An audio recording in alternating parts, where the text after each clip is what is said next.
নদী রে তুই একটু দয়া কর, ভাঙ্গিস না আর বাপের ভিটা বসত বাড়ি ঘর।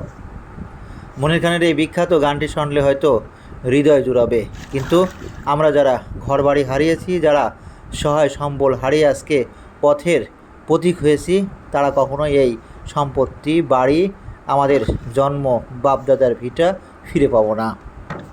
পুরনো জিও ব্যাগ ধসে পড়া এবং অপরিকল্পিত কাজের কারণেই আবারও নদী ভাঙনের শিকার হচ্ছেন তালবাড়িয়া ইউনিয়নের নদীর পাড়ের বাসিন্দারা।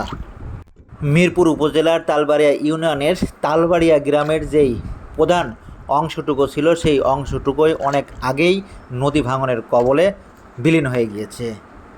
ঐতিহ্যবাহী তালবাড়িয়া ভাঙতে ভাঙতে এখন মানচিত্রের শেষ কিনারায় এসে পৌঁছেছে।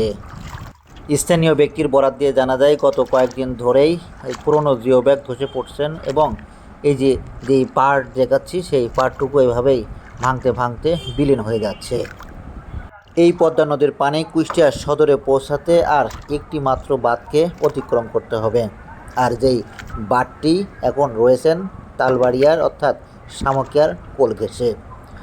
সুতরাং স্থানীয়দের দাবি, ভয়ঙ্কর এই সময়ে আসতেই আমাদেরকে ব্যবস্থা নিতে হবে।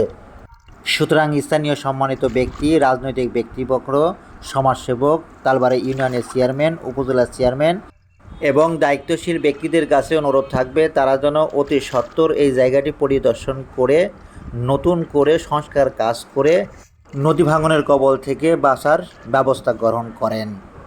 তা না হলে বাপদাদার সেই সম্বলটুকু হারিয়ে আমাদেরকে পথে বসতে হবে। সবাই ভালো থাকবেন। ধন্যবাদ আনতে জনি ভাই।